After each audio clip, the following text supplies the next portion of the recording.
खुश रहिए, प्रसन्न रहिए। गुरुदेव, एक लाइन में अपने मन के भाव आपको अर्पित करना चाहती हूँ। गुरु मात पिता गुरु बंधु सखा, तेरे चरणों में स्वामी मेरे कोटि प्रणाम। तुम ही प्रियतम, तुम ही प्राण धन, तुम ही प्रियतम, तुम ही प्राणनाथ, तेरे चरणों में मेरे कोटि कोटि प्रणाम। खूब खुश रहिए, खूब प्रसन्न रहिए, खुश रहिए बेटा। Thank you so much. गुरुदेव, मैं एक दिन के लिए दरबार आई थी, आज 13 दिन से हूँ यहाँ पर। मुझे मेरे सारे प्रश्नों का उत्तर मिल गया है। एक दिन में पियर का परिवार पहुँच गया, वनडे हो गया उनका। एक दिन में पूरा ससुराल पहुँच गया। मेरे मन में जो भाव रहता था कि हम करोड़ों अरबों के घर में रह लेंगे, मेरे परिवार का एक भी सदस्य अगर प्रेम नहीं है उसके मन में, ईर्ष्या द्वेष है, स्वास्थ्य अच्छा नहीं है, तो हम कभी उसमें सुख नहीं खोज सकते। और हो सकता है ये लोग अपने दुख को उतना नहीं देख पा रहे होंगे जो दरबार से जुड़ने के बाद मैंने उनके दुख को उतना फील कर लिया। और ये बाबा माँ की कृपा है जो रोज मेरे से रुद्राभिषेक करा रहे हैं। जो जो मैं सोचती हूँ सब तुरंत तुरंत पूरा हो रहा है। तो मैं ये कहना चाहती हूँ इस मंच के माध्यम से, जितने बड़े पैसे वाले हैं, रईस हैं, करोड़ों अरबों खरबों की संपदा जोड़ लो, परिवार का एक व्यक्ति भी शारीरिक मानसिक रूप से अगर अस्वस्थ है तो हम कभी सुखी नहीं रह सकते हैं। मेरा भाई बंधु चाहे दुश्मन भी दूर बैठा हो, अगर वो भी दुखी है तो कभी हम उससे प्रेम से रहे हैं, वो भाव हमको उसके दुख से जोड़ेगा ही जोड़ेगा। तो मेरा भाव गुरुवर यही रहता था कि हम 100 करोड़ का घर बना रहे हैं, उसमें 3 लाख के नल लगा लें, 50 लाख के मार्बल लगा लें, लेकिन अगर घर वालों में अंडरस्टैंडिंग नहीं है, प्रेम नहीं है, ईश्वर के प्रति श्रद्धा विश्वास और आस्था नहीं है, अपने धर्म कर्म को समझने की ताकत नहीं है, तो हम लाख साधन जोड़ लें कभी सुरक्षित नहीं रह सकते, कभी खुश नहीं रह सकते। हम जितने बड़े घर को बनाएंगे, हमारे बच्चे आने वाले समय में उसमें 10 दीवार खड़ी कर देंगे। अगर उनको समझ नहीं है धर्म कर्म की, करोड़ों रुपए कमा के हम इधर उधर पार्टियों में, दारू में, सब चीज में व्यर्थ गंवा देंगे, लेकिन अगर अपने आगे की यात्रा के लिए ईश्वर की समझ नहीं है तो गुरुदेव मेरे मन में सिर्फ एक ही यही था। और मुझे कैसे भगवान ने एक एक चीज का भ्रम तोड़ा है, ये मैंने दरबार में रह के महसूस किया है। कपड़े का भ्रम था, मैं नाइट सूट में बैठ के रुद्राभिषेक करी हूँ। हर एक चीज का भ्रम, मुझे लग रहा था मैं दरबार में लोगों को बुला रही हूँ। मेरा बड़ा वाला भाई बीच में महावन छोड़ के भाग गया, मैं पूरी रात रोती रही। जो जो चीजें हुई हैं गुरुदेव लिखूं तो शायद एक किताब भर जाए। मुझे सिर्फ आपसे एक ही चीज पूछनी है कि मुझे क्यों यहाँ बुलाया गया है और मेरे से क्यों ये सब चीज आप करा रहे हो। मेरे जीवन के आगे के लिए मैसेज बताइए। मेरा एक जो लक्ष्य था कि मेरे परिवार के सभी लोग खुश रहें, स्वस्थ रहें और ईश्वर की समझ हो, पैसे का सदुपयोग करें, तो हमारे एक साथ ऐसा आपका डीएनए का ऊर्जा पथ प्रेजेंट टाइम ऐसा सुंदर वासुकी के साथ में शिव की परम ऊर्जा और माँ का सानिध्य, आप जो सोचते हैं ये अधिकार सबको है, लेकिन जब कर्तव्य की बारी आती है तो गड़बड़ हो जाता है। हर आदमी की चाहना बहुत अच्छी है, जो डिजायर्स हैं बहुत अच्छी है। हम सुखी रहें, मेरा परिवार सुखी रहे, सारा समाज सुखी रहे, अभय रहे, सब में हम सब मिलजुल के रह पाएँ प्रेम से, ये सब भावना बहुत अच्छी है। जब करने जाते हैं तो कहीं फिसल जाते हैं, फिर कर नहीं पाते, फिर ना कर पाने की पीड़ा हम में बनी रहती है, और जो ना कर पाने की पीड़ा है वो बढ़ती जाती है, कम नहीं होती कभी। हम कितना भी वैभव बना लें, धन दौलत संपत्ति सब बना लें, आप कल्पना करके जितने लोग मेरी बात सुन रहे हैं, ये सब अगर सोच पाएँ तो ये देखें कि जो अपने परिवार के लोग हैं, नाते रिश्तेदार हैं, जो मित्र हैं, उनकी संख्या बढ़ती जा रही है, घटती जा रही है। हमारे परिवार के सदस्यों जो हमारा मेल-जोल घटता जा रहा है कि बढ़ता जा रहा है? बढ़ता ही जा रहा है। ठीक है ना? तो हमारी जो समस्या हैं, वो बढ़ती जा रही हैं, बजाय कम होने के। हमारे दोस्त छूटते जाते हैं, मित्र छूटते जाते हैं, परिवार के सदस्य छूटते जाते हैं, कम होते जाते हैं, विचार के रूप में, भाव के रूप में अलग होते जाते हैं, तो कमी आती जा रही है। हम धन से मापते हैं किस चीज़ को, भौतिक वस्तु है, आज है कल नहीं है। या वो क्या करेगा? एक आदमी सांसें ले रहा है अस्पताल में अंतिम श्वास, धन क्या करेगा यहाँ पे? यहाँ तो कर्म आगे आएगा, आपका जो धर्म है वो आगे आएगा, यही आपके साथ रहेगा। तो अभी लोग समझ के देखते हैं कि अरे मेरे पास तो सब कुछ, चिंता नहीं, ऐसे कर देंगे ऐसे हो जाएगा, ऐसे कर देंगे ऐसे हो जाएगा, सब पैसे से हो जाएगा। बड़े बड़े पैसे वालों को हमने फंदा लगा करके कनपटी में गोली मार के मरते हुए देखा। तो वो जो सुख है, जिसको अभी सुख मान रखा है कि मेरे पास सब है, वो सुख नहीं है। कहीं ना कहीं अंदर कमी रहती है, कहीं न कहीं अंदर खालीपन रहता है, कहीं न कहीं एक आकांक्षा बनी रहती है, तड़पन बनी रहती है। अब वो कैसे जाएगी? वो सिर्फ़ और सिर्फ़ समझदारी से जाएगी, और वो समझदारी पहले स्वयं में विकसित करनी होगी। अगर वो समझदारी स्वयं में नहीं है, तो आप निश्चित समझ लीजिए कि वो किसी में फिर नहीं आ सकती। अगर आप में, पेरेंट्स में कोई अच्छी बातें नहीं हैं, तो बच्चों में वो अच्छी बातें जाएँगी, ये भूल जाइए, नहीं जाएँगी। ऊपर ही ऊपर होगा सब जो होगा। ज़रा-सा छेड़ दो तो बाहर निकल आएँगे गुस्से से। तो वो अंदर-अंदर जो होना चाहिए वो नहीं है, वो बाहरी आवरण बन जाता है। आवरण में आदमी दुखी रहता है अंदर। उसे पता होता है कि मेरा ये आवरण है बाहर, मैं ऐसा हूँ नहीं। तो मैं जैसा हूँ, वैसा सोच सकूँ, और जैसा हूँ वैसा कर सकूँ। ठीक है ना? ये सुख है। मैं जैसा हूँ, जैसा चाहता हूँ वैसा कर ना सकूँ, ये मेरा दुःख है। यही दुःख है। तो चाहना बहुत अच्छी है, चाहना के लेवल पे हम चाहते हैं कि हम पति-पत्नी अच्छे रहें, हमारे बच्चे हम सब अच्छे रहें, मेरा परिवार अच्छा रहे। लेकिन ये चाहना मात्र है, करने के लेवल पे जाएँगे तो अपने से शुरू करना होगा। जैसे आपने अपने से शुरू किया, तो अपने से ही शुरुआत होगी। सिरा अपने पास ही है, बाहर वाले के पास सिरा नहीं है। बाहर तो टीवी स्क्रीन पे दिख रहा है, रिमोट हाथ में है, तो रिमोट अपने ही हाथ में होता है। तो अपने से ही शुरुआत होती है, अपने पुण्य होते हैं, अपने जो भाग्य अपना है वो प्रबल रहता है। भाग्य का अर्थ होता है, कोई खीर का कटोरा नहीं है भाग्य। भाग्य का अर्थ है कि जो हम अपने कर्म में भागीदारी करते हैं, उस भागीदारी से जो भाग्य फल निकलता है, उसे भाग्य कहते हैं। ठीक है ना? परिस्थितियाँ बनती, उसे भाग्य कहते हैं। तो भागीदारी करके फिर आप अपना भाग्य निर्मित करते हैं, अपना प्रारब्ध बनाते हैं, उस आधार पे आप जुड़ते ही जुड़ते हैं सही ऊर्जा से। तो आपके अंदर जो एक आकांक्षा थी कि ऐसा हो पाए, काश ऐसा हो पाए, और बड़ा इनोसेंटली आप चीज़ों को सोच पाती थी। तो उसको आपका भाव ही चाहिए, और कुछ नहीं चाहिए, आपका भाव चाहिए। तो जब भाव से भाव जुड़ता है तो ऊर्जा खींचती है फिर अपनी तरफ, और जब आपको खींचती है तो आपके द्वारा सब में फैलती है, जहाँ-जहाँ तक आपकी सोच होती है, तो सब अच्छा ही होता है। तो दरबार की यही व्यवस्था है, वैदिक प्रक्रिया है। आप देखते हैं कि जब चाहे अकेला ही व्यक्ति क्यों ना आए, परिवार में 10 लोग हों, और 9 के बारे में संकल्प करता है, अपना करता है, वो भी स्वस्थ होता है, परिवार के लोग भी स्वस्थ होते हैं। तो वो फैलता है, फैला इसीलिए क्योंकि आपकी सोच वहाँ तक है। तो बहुत अच्छा है कि आप कर पाए, बाबा माँ से जुड़ पाए, भोलेनाथ और माँ की कृपा से आप जुड़ पाए, और ये हमेशा बना रहे। सब स्मृतियाँ जो बाहरी थी सब नष्ट हुई, गंदगी गई, और सभी लोग प्रकाशित हैं। आप लोग इसी प्रकार ऊर्जा से भरे हुए हैं। कोई भी एक नकारात्मक विचार आप लोगों में नहीं, किसी प्रकार का शेष, एक भी विचार किसी के लिए भी नहीं शेष। एकदम साफ सुथरे होकर के खड़े हैं, क्योंकि नकारात्मकता ही रोग है, सकारात्मकता ही स्वास्थ्य है। अगर आप सकारात्मक हैं तो आप स्वस्थ हैं, आप नकारात्मक हैं तो आप अस्वस्थ हैं।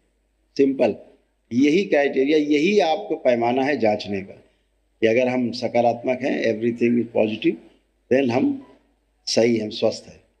जरा सा भी कहीं निगेटिविटी आ रही है मतलब हम अस्वस्थ हैं।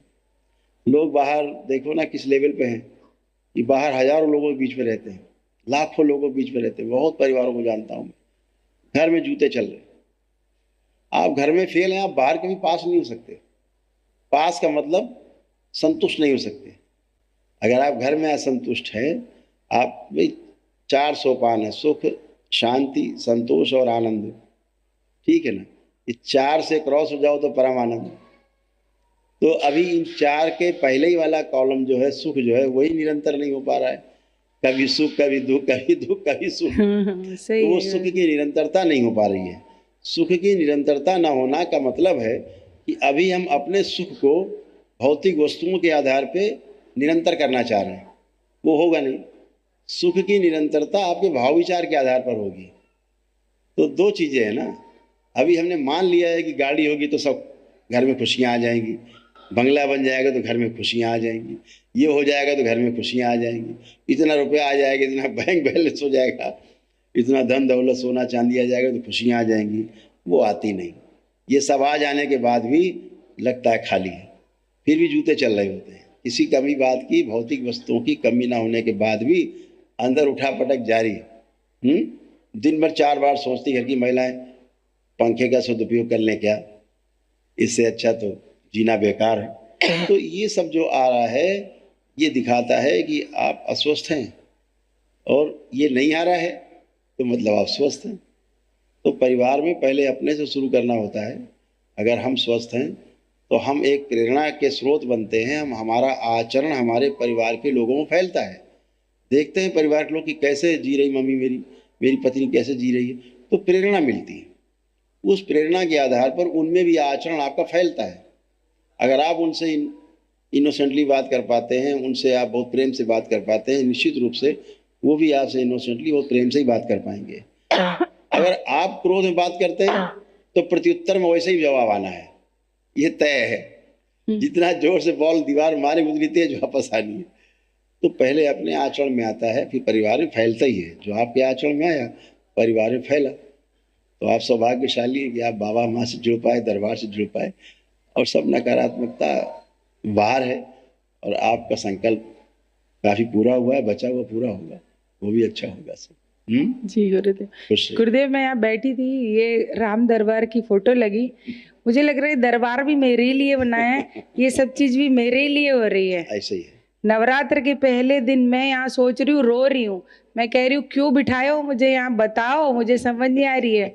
और फोटोग्राफर दुकान खुलवा के अपनी एलईडी की माँ की फोटो मैंने पीडीएफ भेजा, और घर पे माँ बैठी, और रोज सब चीजें हो रही है। मैं कह रही हूँ अरे मुझे मेरा पर्पस बताओ, मुझे क्यों बुलाए हो यहाँ, क्या करना चाहते हो, क्यों करवा रहे हो। रोज रात को रो के सोती थी गुरुदेव। जिस दिन ये भजन चला कि माता के लिए कि कोई तुम मेरी झोली भर दो, मैं चीख चीख के सबसे कह दूं कि ये पत्थर नहीं है, उस दिन पूरी रात रोई कि पहले मुझे तो बताओ कि तुम पत्थर नहीं हो, तब तो मैं अपने वालों को चीख के बता दूं। लेकिन गुरुदेव हर एक प्रश्न का उत्तर मिला है, हर एक कमी कमजोरी को कैसे दूर करना है। जैसे आपने अपना एक किस्सा बताया था कि मैंने गलती की और बाबा का पैर पकड़ लिया, मैं हर गलती कर रही थी, यहाँ पे रह के महसूसता हो रही थी, उतनी कस के मैं आपका पैर पकड़ रही थी। अब नहीं छोड़ूंगी, तुम चाहे कितना लात जूते मारो, मैं छोड़ के जाने वाली नहीं हूँ। पहले दिन आई थी, करते करते 12 दिन हो गए, मुझे पता नहीं चला। कोई पूछता है कितने दिन से हो, मैं कहते पता नहीं, देख लो कौन सी डेट थी, क्या कर रही हो पता नहीं, जो वो करा रहे कर रही हूँ। ये सब मुझे बेवकूफ समझते थे हस्बैंड और बेटी, कहते इनके पास तो बस पैसे आ जाए ना तो इनको भावुक बना के कोई भी बुद्धू बना सकता है। लेकिन मुझे पता था गुरुदेव कि पैसे से बुद्धू बनना आसान है, अगर कितना करोड़ों लुटा के भगवान मिल रहा है तो पकड़ लो पकड़ लो पकड़ लो। खुश रहो बेटा। थैंक यू खूब गुरुदेव। खूब खुश रहिए बेटा। और बताइए, स्वस्थ हैं आप लोग? पूरी कोई तरह कष्ट तो नहीं शेष?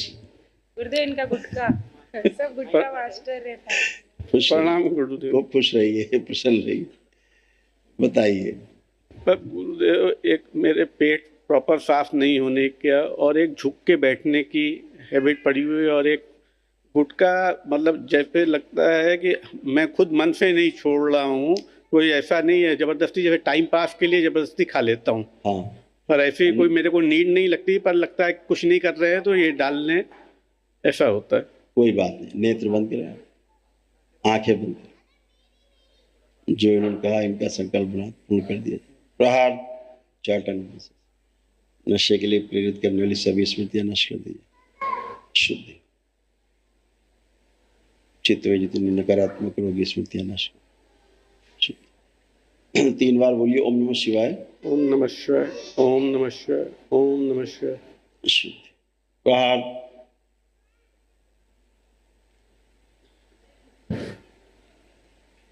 अपने लोगों से भय लगने वाली जो स्मृतियां हैं वो नष्ट कर दी जाए।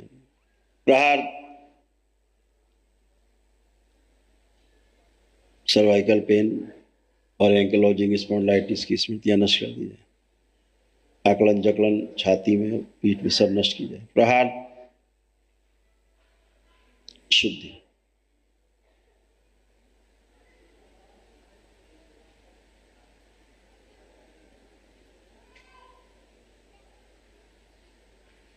जो फेफड़े अंदर श्रिंक हो रहे हैं, जिसके कारण से फेफड़े फूल नहीं पाते, वो सभी स्मृतियां नष्ट की जाए।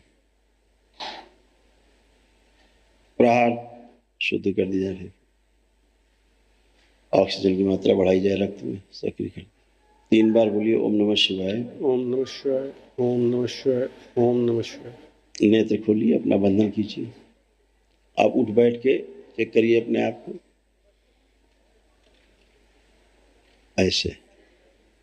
अब आप बच्चों की तरह हो गए, 4-5 साल के बच्चों की तरह, बिल्कुल ऐसे। 10-12 मार ली बैठ के। अब आगे झुक के जमीन छुइए। आपकी स्पाइन बहुत अच्छी हो गई। आपको एंक्लोजिंग हो रहा था, आपकी रीढ़ की हड्डी बहुत कड़ी होती जा रही थी, स्पाइन उनकी टाइट होती जा रही थी। हाँ, इतने नीचे नहीं झुक पाते थे आप। माइक पे बोलो।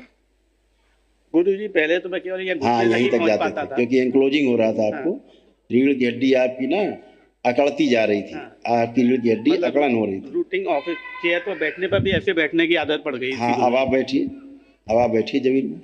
अब आप बैठिए, बैठ पाएंगे आराम से, ऐसे इत्मीनान से। अब खड़े हुइए। ऐसे आप नहीं बैठ पाए कभी, ना ऐसे खड़े हो पाए, हाँ, है ना। तो एंक्लोजिंग स्पॉन्डिलाइटिस एक लाइलाज रोग है, असाध्य है, इसका संसार में कोई इलाज नहीं। लेकिन अभी आपका वो 75% फिनिश हो चुका है। बहुत सारा आकलन जकलन बनी रहती थी, बहुत जकड़ा हुआ था, आप झुक ही नहीं सकते थे नीचे, ऐसे था। बढ़िया है, आनंद करिए। ऐसे ही लेपन जरूर कर लीजिएगा थोड़ा सिरों नाभि आप लोग, ठीक है। खुश। गुरुजी इनकी एक चीज ठीक कर दीजिए, इनको ना पैसे का मुझे लगता है बहुत लालच रहता है अंदर में। नहीं, अब मैं बताता हूँ, पैसे का लालच बुरा नहीं है।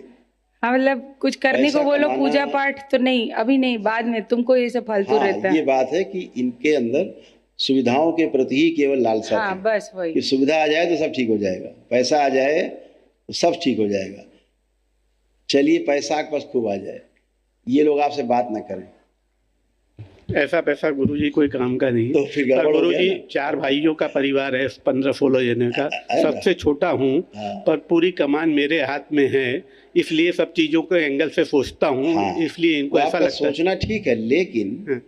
मैं किसी चीज के संबंध- लिए रोकता नहीं हूँ। नहीं, वो ठीक है, वो भौतिक स्तर पे आप सोचते हैं। हाँ। अभी मैं दूसरी बात कह रहा हूँ। धन है, पद है, बल है, है, ये सारा कुछ बना हुआ है, लेकिन बुद्धि गायब है। धन भी है, पद भी है और बल भी है, हैं? सही है। सब कुछ है, लेकिन बुद्धि गायब है। अभी आदमी क्या सोचता है ना कि मैं ये काम करता हूं, इतना कमाता हूं, मैं बड़ा बुद्धिमान हूं, एकदम बेवकूफ है वो आदमी। यहाँ बुद्धि काम नहीं करती है, यहाँ बुद्धि का कोई रोल ही नहीं है। जो आप सोचते हैं ना आप लोग कि हम बुद्धि लगा के काम कर रहे हो, मैंने ये कमा लिया, मैंने वो पद पा लिया, मैंने ये बना लिया, मैंने बॉडी, ये कोई बुद्धि से नहीं होता है। ये स्किल है और ये भौतिक रूप से होता है। भाव विचार आपके गड़बड़ हैं, ये सब आपका गड़बड़ है। बुद्धि के स्तर पे भाव विचार ही ठीक होगा। बुद्धि का अर्थ है, बुद्धि का काम है कि जो सही है उसको हम समझ पाए और समझ के वैसा जी पाए, ये बुद्धि का कार्य है। अभी हम सही की हमें समझ नहीं है, हमने भौतिक वस्तुओं को, सुविधाओं को, फैसिलिटीज को हमने सर्वोपरि मान लिया। संबंध हमारे गड़बड़ हो गए परिवार में, तो फेल हो गया ना आदमी। संबंधों को निभाने के लिए ही तो, सुख के लिए ही तो सब कमा रहा है। और वही गड़बड़ हो गए तो आपका धन तो बेकार हो गया। ये तो कोई भी खाएगा, आज आपका कल किसी के पास चला जाएगा।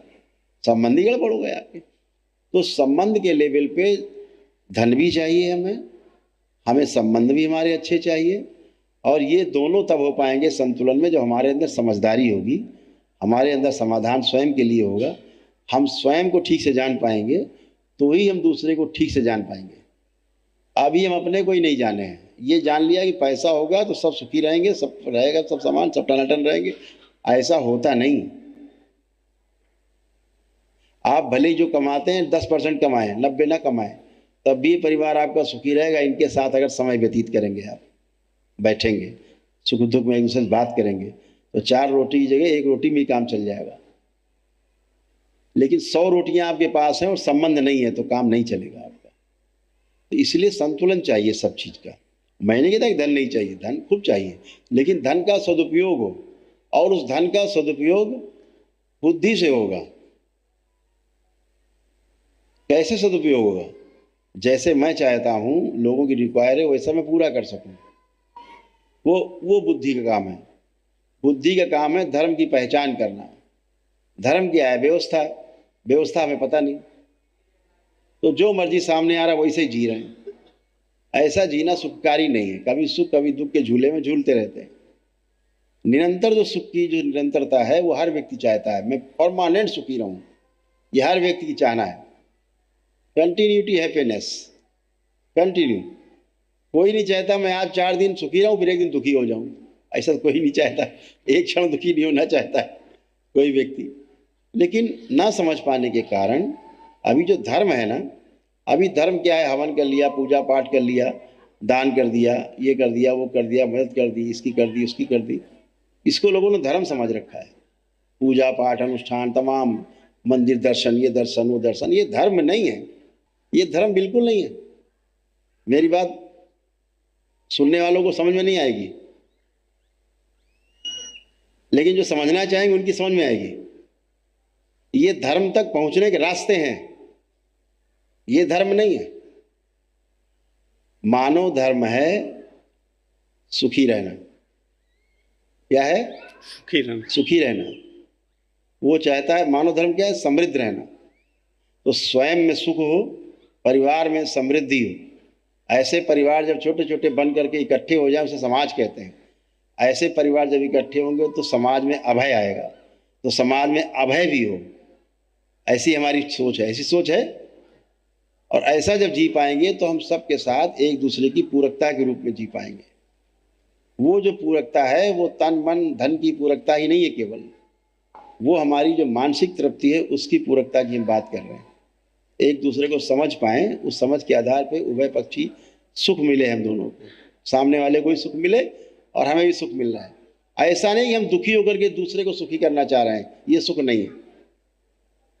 आप सोचो कि हम कोई बात नहीं, मेरा एक भाई ये चाहता कर दें, भले में थोड़ा कष्ट है, ये सुख नहीं है, ध्यान रखिएगा। और ये बार बार होगा, आप कभी संतुष्ट नहीं कर पाएंगे। यहाँ समझदारी चाहिए, आप में भी, सामने वाले में भी। और सामने वाले से समझदारी की अपेक्षा आप तभी कर सकते हैं जब आप में हो। और ये तय है कि अगर आप में समझदारी है तो सामने वाले में आएगी ही आएगी, उसे बच नहीं सकता। यही परिवार का जो है सबसे बड़ा थंब रूल है कि सबसे पहले अपने को ठीक रखना है। तो हमारा जो समझदारी का लेवल है, समझदारी का मतलब ये होता है, अभी कहते हैं ना समझदारी एक शब्द है, लेकिन समझदारी है क्या? समझदारी का अर्थ है जो वस्तु जैसी है इस संसार में उसको ठीक वैसा ही जान लेना और फिर वैसा जीना, ये समझदारी है। हम अभी वस्तु को जान नहीं पाए, उसका नेचर नहीं जान पाए, जिए कैसे? बुद्धि का अर्थ है, हम कोई शब्द है, हमने कहा ग्लास, ध्यान जाता है सीधे, क्या? हमने कहा कैमरा, ध्यान जाता है कैमरे पे, ठीक है ना? हम आपसे कहें कौन कौन, कहाँ ध्यान जा रहा है आपका? कौन कौन, हम बोले पिन पिन, हैं? हम बोले उल्लू उल्ले, कहीं जा रहा है ध्यान? चित्र बन रहा है? नहीं बन रहा। हमने कहा ग्लास, चित्र बन गया। हमने कहा कैमरा, चित्र बन गया। हमने कहा स्टूल, आपका चित्र बन गया। हमने कहा ग्लास, कांच, आपका चित्र बन गया। ठीक है, क्यों बन गया? क्योंकि वस्तु की आपको पहचान है। अच्छा। तो वस्तु की पहचान है तो शब्द बोला, तो शब्द से इंगित वस्तु पे ध्यान गया। फिर वस्तु में जो निहित अर्थ है उसको पहचान गए हम। गिलास किस काम आता है? जल डालेंगे, पीने का काम आएगा। कैमरा फोटोग्राफी का काम आएगा। तो वस्तु में जो निहित अर्थ है वो समझ जाए, उसकी उपयोगिता समझ जाए, उसका साक्षात्कार हो जाए अंदर कि इसको ऐसे करेंगे तो ऐसे होगा, ऐसे करेंगे ऐसे होगा, ऐसे अंदर अंदर साक्षात्कार हो जाए। ये बुद्धि का काम है। बुद्धि में बोध हो जाए, यही बोध आपका संकल्प पैदा करता है। इसी संकल्प से फिर आप आगे काम कर पाते हैं। ये बुद्धि का काम है। बुद्धि आपको सही की, लोग कहते हैं ना गलतियों से सीखते हैं, हम बोलते हैं ना मनुष्य का धर्म है गलतियों से सीखना। कोई भी बच्चा हो, बुजुर्ग हो, कोई भी मानव गलतियों से कभी सीख नहीं सकता, और कोई व्यक्ति गलतियों से नहीं सीखना चाहता, सही से सीखना चाहता है। क्या सीखते हैं? सही बात सीखते हैं, गलती सीखते हैं। आप सही बात सीखते हैं। तो गलतियों से आप कभी नहीं सीखते, गलतियों से कोई सीख भी नहीं सकता। अगर सीखेगा तो सही का सीखेगा, सही बात सीखेगा, किसी में सही आचरण वो सीखेगा। गलती से कोई नहीं जीना चाहता। अगर जिस दिन आपको पता लग जाएगा कि मैं गलत जी रहा हूँ, आपका जीना उसी दिन छूट जाएगा। आप सही ढंग से जीना शुरू करेंगे। अभी आदमी अपने ज्ञान के आधार पर जीता, जितना ज्ञान उसके पास है उस आधार पर जीने की कोशिश करता है, उसी आधार पर सोचता है मैं सही जी रहा हूँ। जिस दिन उससे आगे का ज्ञान उसको मिल जाता है, उसको लगता है ओह मैं तो बड़ा गलत जी रहा था। ऐसे कक्षा 5 को ध्यान करिए अपनी, फिर अपना ग्रेजुएशन ध्यान करिए, देखिए कहाँ थे आप 20 साल की उम्र का अपना एक्सपीरियंस ध्यान करिए, आज का एक्सपीरियंस अपना ध्यान करिए, देखिए कितना बचकाना लगता है पीछे का। तो ज्ञान के आधार पर आप जी पाते हैं। आप 20 वर्ष की उम्र में जो आपकी सोच थी वैसा क्या जी सकते हैं आप? नहीं जी सकते, जीना भी नहीं चाहेंगे। देखिए तो हम लगता है क्या यार बेवकूफ़ी करते थे। तो जैसे जैसे ज्ञान का स्तर बढ़ता जाता है, मनुष्य का स्वभाव है उस ज्ञान के आधार पर जीना उसकी मजबूरी है। गलत जी ही नहीं सकता कोई व्यक्ति। जीता है गलत को सही मानकर, गलत को सही माने रहता है, उस आधार पर जीता हो, तब भी सही मान के जीता है। हम सही जी रहे हैं क्योंकि गलत को सही माने हुए। तो ऐसे ही है परिवार में भी। परिवार कुछ चाहता है, हम कुछ माने रहते हैं। परिवार चाहता है, हमारे पत्नी चाहती है कि मेरे पति देव आएंगे, थोड़ी देर बैठेंगे, आधे घंटे 1 घंटे बातें करेंगे। बच्चे चाहते पापा आएंगे, ज़रा देर बातें करेंगे, हंसी मजाक करेंगे, अपनी अपनी बातें शेयर करेंगे। और पापा आए, ऐसे ब्रीफकेस फेंका, ऐसे मुंह धोया, भाई खाना तैयार है, ठीक है दे दो फटाफट, खाया और लेट गए, सो गए। गुरु जी ऐसा रोज होता है। हाँ रोज होता है। इससे संबंधों का आदान प्रदान नहीं हो पाता, फिर अंदर धीरे धीरे गांठ बनती जाती है। फिर पेरेंट्स कहते हैं यार बच्चे मुझसे दूर कैसे हो गए, बच्चा मेरा बड़ा टेढ़ा है, ऐसे बात करता वैसे बात करता। आप सिर्फ बच्चा पैदा हो जाना आपने किया नहीं है, पैदा हो जाना घटना है। हम सब घटना बस पैदा हुए सारे। तो बच्चा पैदा हो गए, बच्चे पढ़े लिख के बड़े हो गए, आपका रोल कहाँ है?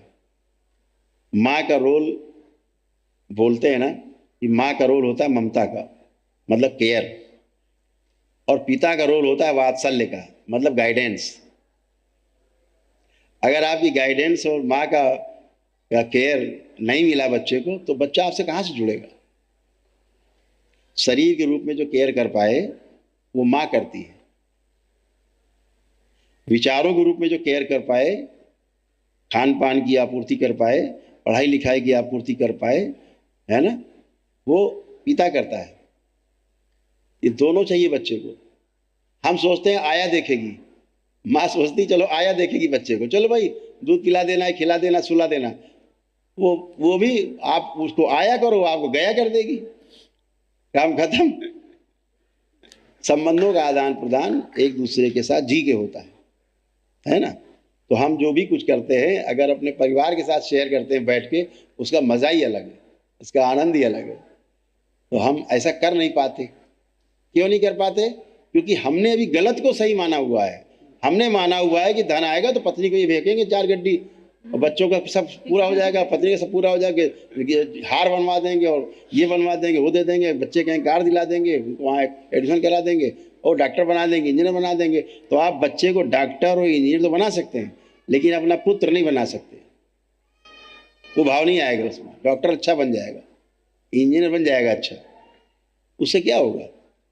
बच्चा ही परेशान रहेगा जिंदगी भर। डॉक्टर होने का मतलब ये नहीं कि बीमारियां आपको नहीं आएंगी, ये कोई थंब रूल नहीं है ना। आप डॉक्टर हो गए इसका मतलब नहीं कि बीमारियां आप पे नहीं आएंगी। वो तो भौतिक शरीर, उसकी डिमांड अलग है।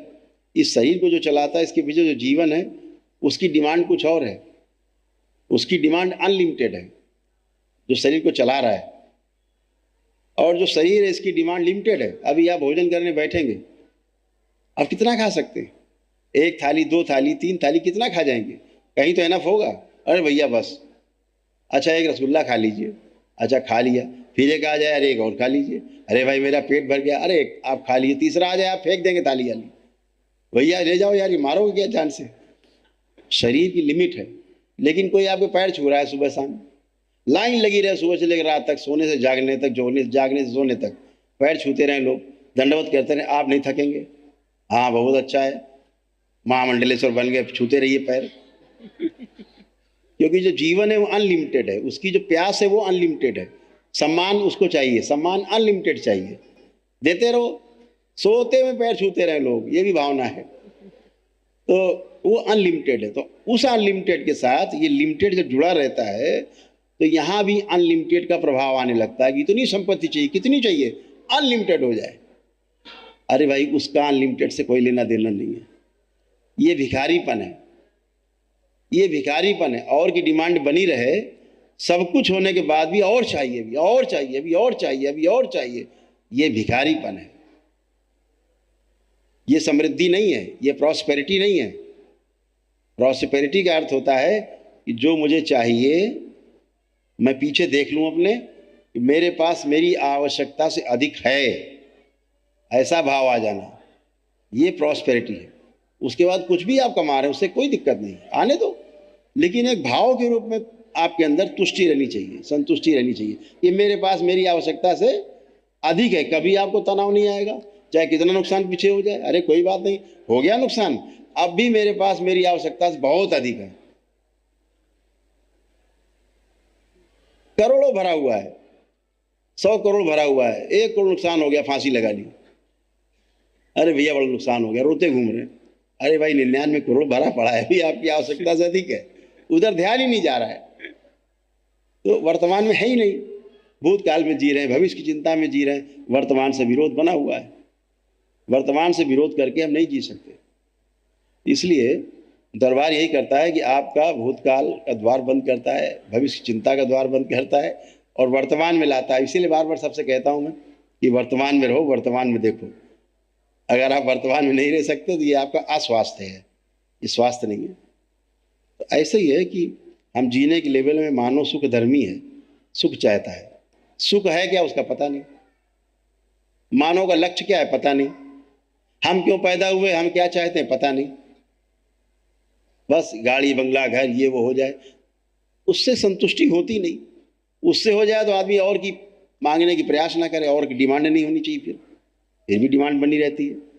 वो डिमांड जीवन के साथ बने रहने की बनी रहती। जीवन और जो शरीर है एक अनलिमिटेड का पार्ट है, एक लिमिटेड का पार्ट है, दोनों की डिमांड अलग अलग है। हम दोनों को मिक्स करके बैठे हैं, वो समस्या की जड़ है। जिस दिन दोनों अलग अलग करके देखने लगेंगे कि शरीर की इतनी ज़रूरत है और जीवन की इतनी ज़रूरत है, जिस दिन ये बात समझ में आ जाएगी उस दिन बात क्लियर होती है। अभी जैसे अभी वो कराना था हमको दरबार, जैसे प्रवचन होता है, अब आदमी प्रवचन कर रहा है, जीने में नहीं है, प्रवचन करता है कि आचरण में नहीं है, सुनने वाले भी इसका क्या प्रभाव पड़ेगा? बोलेगा अरे वाह वाह गुरु जी बहुत अच्छा, आज बहुत अच्छा बोले। बोलेगा क्या कर लिया आपने? बोले के गोले छूटे और बात खत्म हो गई, घर पहुंचते पहुंचते झगड़ा फिर चालू। ठीक है ना, बोलने वाले के आचरण में आना चाहिए। जैसे भी तमाम अभी दरबार ने कराया कि हर महीने कराते हैं, शिविर कराते हैं, दरबार निःशुल्क महावन कराता है, निःशुल्क वनडे कराता है। उन लोगों को जिनको कैंसर है और तमाम बीमारियां असाध्य हैं, दरबार कराता है। अभी 26 को भी है। तो अब उनसे हमें बात करनी थी, ये कहना था कि भाई जब सूर्य अस्त हो जाए तो उसके बाद फिर भोजन ना करने से शरीर को सुख मिलता है। शरीर में जो एक्स्ट्रा रहता है सूर्यास्त के बाद फिर भोजन न करने से, केवल जल पे रहने से प्रातःकाल तक जो गंदगी रहती है वो जल भुन जाएगी अंदर और बाहर हो जाएगी, सुबह एग्जिट हो जाएगी, और ये जो एक्स्ट्रा हो गया वो गल जाएगा ऐसे। अब ये मैं खुद नहीं करता था, तो 3 दिन में डिले हुआ, मुझे 3 दिन डिले हुआ उनसे ही बात बोलने में। 3 दिन रोक के रखा सबको। ये सारे बच्चे सोच रहे गुरु जी बात क्यों नहीं कर रहे इनसे, और मैं खुद ये बात मुझे बोलनी थी कि ऐसे जीना है। अब मैं वैसा जीता नहीं तो मुंह से निकलता भी नहीं। जब मैं ऐसा कर पाया 3 दिन, तब मैंने तीसरे दिन यहाँ बैठ के बोला कि भाई शाम को उस सूर्यास्त के बाद भोजन न करने से सुख होता है। ये मेरे आचरण में था तो बोल पाए। और मेरा भी एक नियम बन गया कि मैं सूर्यास्त के बाद अब जल के अलावा कुछ लेता नहीं। अब मेरा नियम ही बन गया अभी। तो ऐसा मैं बोल पाता हूँ। बोल क्यों पाता हूँ कि मेरे आचरण में है। आज मेरे आचरण में होगा, लोग जानते हैं हाँ गुरु जी ऐसा करते हैं तो जरूर कोई अच्छी बात होगी, तो दूसरे के आचरण में आएगा।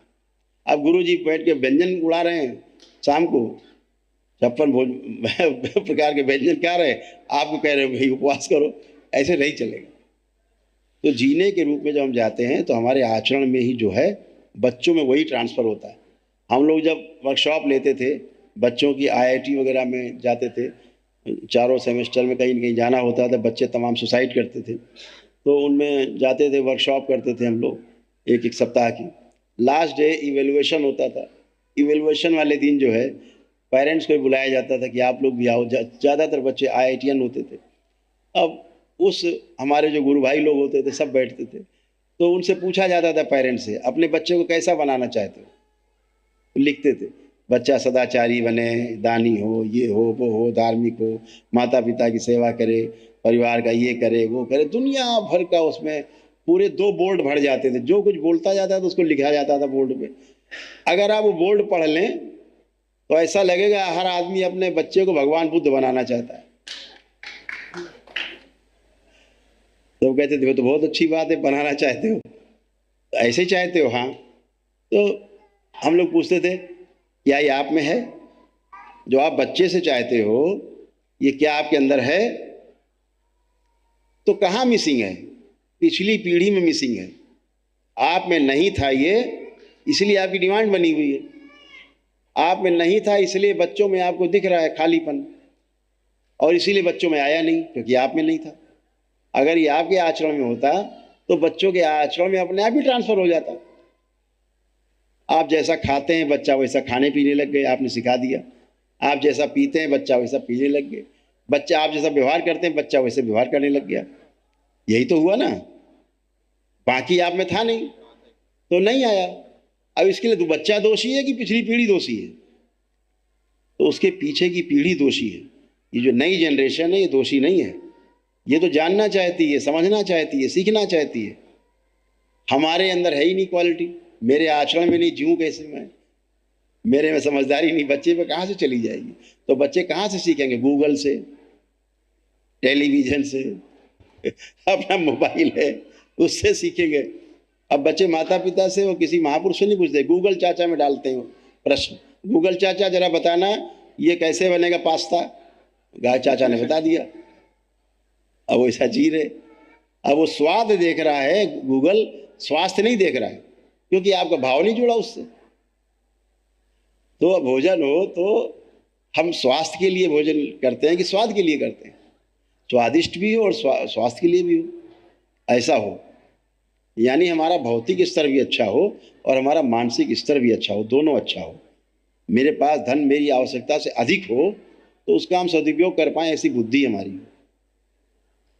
और ये सब आएगा सत्संग से, ये आएगा पीछे की पीढ़ी से, उसके पीछे से आएगा। वैसा कोई जीता हो तो आएगा। भाई गुरु का मतलब क्या होता था? गुरु का मतलब होता था जिंदा प्रमाण। मेरे सामने गुरु बैठा है, जिंदा प्रमाण है ये। अगर ये ऐसा जी पा रहा है तो निश्चित हम भी वैसा जी पाएंगे। इसीलिए तो गुरु होता था, ताकि आश्वस्ति बनी रहेगी। यस, गुरु जी ऐसा कर पा रहे तो मैं भी कर सकता हूँ। उनके भी 2 हाथ 2 पैर, ये 2 आंखें 2 कान नाक, तो वैसे मेरे भी है, तो मैं भी कर सकता हूँ। तो आश्वस्ति आती है उससे, प्रमाण होता है। माता पिता प्रमाण होते हैं तो बच्चों में आश्वस्ति रहती है। माता पिता प्रमाण बन नहीं पाते। प्रमाण क्यों नहीं? अनुभव नहीं है। तो ऐसे हमेशा परिवार को समझने के लिए हम लोग जो वर्कशॉप चलाते थे, उस वर्कशॉप में ना बहुत कुछ समझ में आता है, बहुत कुछ समझ में आता है। लेकिन क्योंकि मनुष्य तो समझने से ही समझेगा। ये जैसे कुत्ता बिल्ली पैदा होता है ना, तो उसकी मेमोरी उसके साथ में आती है, उसे सिखाना कुछ नहीं है। आहार, निद्रा, भय, प्रजनन सब सीखा हुआ है, उसे कोई सिखाने वाला नहीं है। क्या खाना है, क्या नहीं खाना है, किससे दूर रहना है, किससे बचना है, किसको मार के खाना है, ये उसको पता है पहले से, इनबिल्ट है उसकी मेमोरी में। लेकिन मनुष्य के बच्चे में इनबिल्ट नहीं है, उसे सिखाना पड़ेगा। नहीं तो चूल्हे में जाके हाथ घुसेड़ देगा, सांप पकड़ के काटने लगेगा, खुद ही आ जाएगा सांप को मार के। उसे पता ही नहीं सांप काट लेगा तो मर जाते हैं। तो जो माता पिता में आचरण होते हैं, बच्चों में सिखाते हैं, हाँ भैया सांप से दूर रहना है, आग से दूर रहना है, ऐसे ये तो जैसे से ज्ञान आता जाता है, बच्चा वैसे वैसे एक्ट करता है। इसीलिए डॉबरमैन हो, जर्मन शेफर्ड हो, उसका लिखा हुआ है कि भाई जर्मन शेफर्ड, आप डालिए गूगल में, जर्मन शेफर्ड के जरा बताइए गुण, हॉबी बताइए, तो सब लिखा है। वो चाहे आज पढ़ो चाहे 100 साल बाद पढ़ो, उनके गुण वही रहेंगे, चाहे 100 साल पीछे चले जाओ, वही गुण है, वही चाहना, वही उनकी हॉबी है ना। कोई जीव जंतु डाल दो, सबके बारे में लिखा है। इसकी ये पसंद है, इसकी ये नापसंद है, लिखा कि नहीं लिखा। हर पदार्थ के बारे में लिखा है, ये सोना है 24 कैरेट है, 18 कैरेट, इसके ये गुण है, इसके ये गुण है, लिखा कि नहीं लिखा। हर चीज़ के बारे में लिखा हुआ है। आप डाल दीजिए आदमी के बारे में बताइए, इसके गुण बताइए, गूगल चाचा बेहोश हो जाएंगे। आदमी के गुण नहीं बता सकते, क्यों? सबके ज्ञान का लेवल, समझदारी का लेवल सबका अलग अलग है, इसलिए सबका जीना अलग अलग दिखता है। अगर समझदारी का लेवल एक हो जाए तो जीना कितना सरल हो जाए।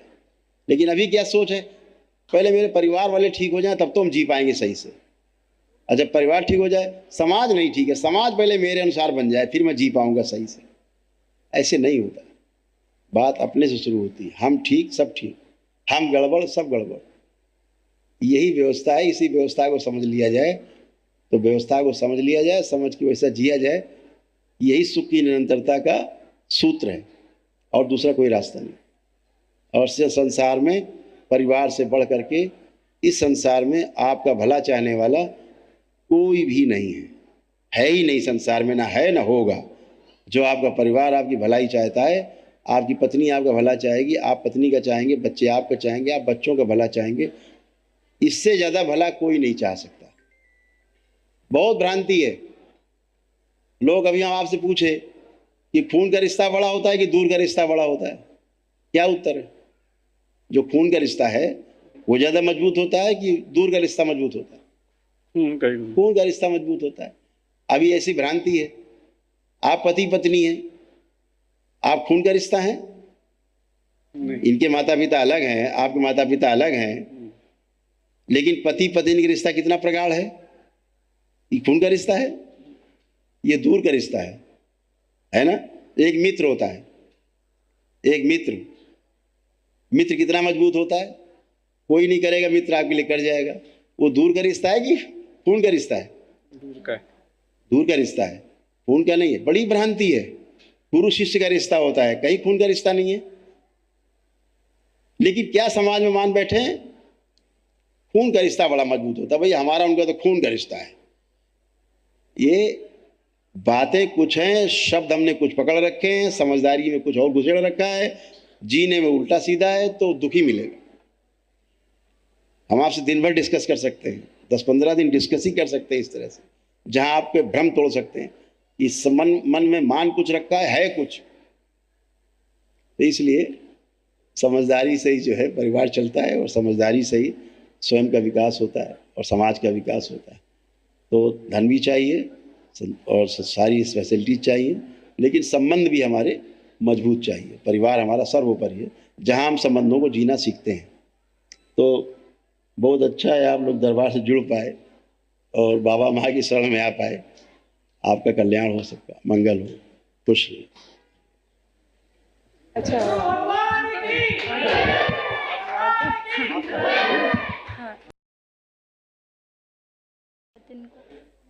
हाँ बेटा गुरुजी 2 दिन से इतना ना चाह रही है, आज नहीं मिले गुरुजी तो मेरी फ्लाइट की टिकट कराओ, मैं भाग जाऊंगा। अभी यहाँ खड़े होके भी कह रही है आप आओ, मेरा अभिषेक का टाइम हो रहा है गुरुजी। अरे तो नहीं, तुमको खुद बात करनी पर पड़ेगी। मुझे आपको ही बात इसको लगता है कि इसमें सब में प्रॉब्लम है, इसमें कोई प्रॉब्लम नहीं है। हाँ ठीक है ना, ये अच्छा भाव है, ये अच्छा भाव है कि कोई प्रॉब्लम नहीं है। अभी हमको गिराएंगे तो सब स्वीकार करेगी। तो इसको ये गुरुजी प्रॉब्लम थी। पकड़िए इसको। गुरुजी आप पकड़ लीजिए अब इसको कि ये कहीं गिरे नहीं है। प्रणाम गुरुजी। खुश रहो। तो आपको लगता है आप ठीक हो, ये अच्छा भाव है, ये भाव भी अच्छा है। और आप ठीक हो, तमाम भाव माता पिता से भी आते हैं। अपने आप को आप दूसरे वाले से हमेशा छोटा महसूस करते थे, इंफीरियरिटी कॉम्प्लेक्स सामने वाले से होता था कि नहीं? जी गुरुजी। अब क्या लग रहा है?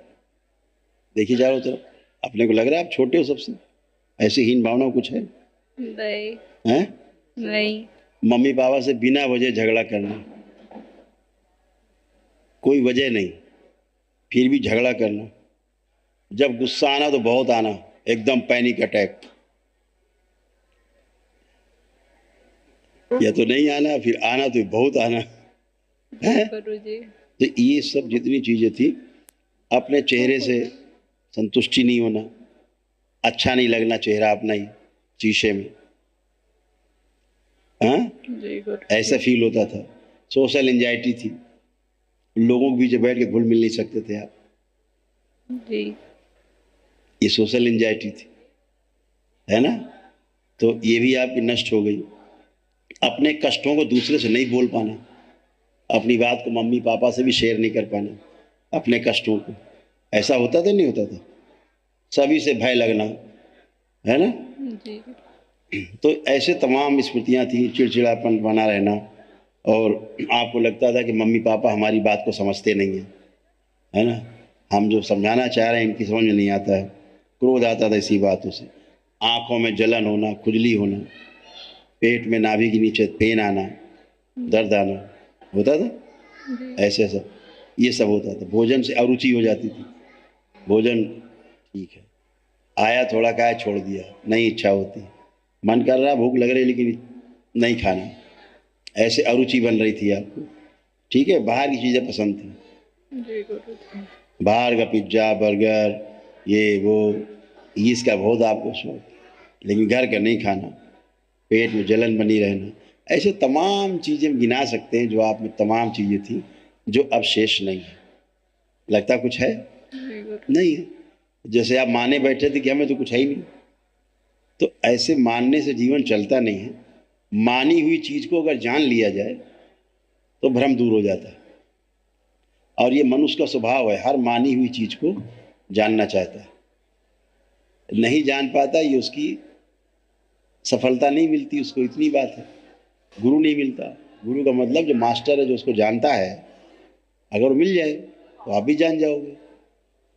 अब सामने वाला गुरु ऐसा जो खुद ही नहीं जानता चीज़ों को, तो आपको कहाँ से जनाएगा, है ना?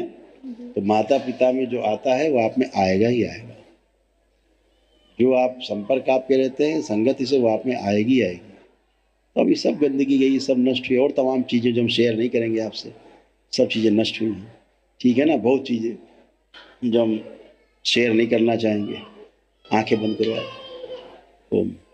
इसका जो सूक्ष्म शरीर बहुत छोटा है, बड़ा किया जाए शरीर से दूर, बड़ा हीन भावना नष्ट कर दीजिए, आत्मविश्वास और बढ़ा दीजिए। 3 बार बोलो ओम नमः शिवाय। ओम नमः शिवाय, ओम नमः शिवाय, ओम नमः शिवाय। बैलेंस। आँख खोल लो, बंधन खींचो 3 बार। है नहीं। कोई बात नहीं, ऐसे 3 बार हाथ फेर दो, 3 बार हाथ रगड़िए वहाँ पे, बांध लेना। अच्छा, अब देखिए आपको कोई, जितने लोग बैठे हैं, कोई हीन भावना आ रही है कि आप इनसे छोटे हैं? नहीं आ रही। अब आप चलेंगे तो आपको लगेगा कि आप फीलिंग आएगी कि हम बड़े हैं। पहले आपको फील आता था कि हम छोटे हैं, इसीलिए सबसे कॉम्प्लेक्स होता था, है ना? सब चला गया। मेरे सामने आने से भय लगता था, अब भय लग रहा है। खूब खुश रहिए, खूब प्रसन्न रहिए, स्वस्थ रहिए। गुरुजी अभी ये पढ़ाई के लिए बाहर जा रही है, तो लंदन भेजूं कि दुबई भेजूं इसको? ये अब सब जगह जा सकती है, जहाँ इसकी इच्छा हो वहाँ जा सकती है। जी गुरुजी।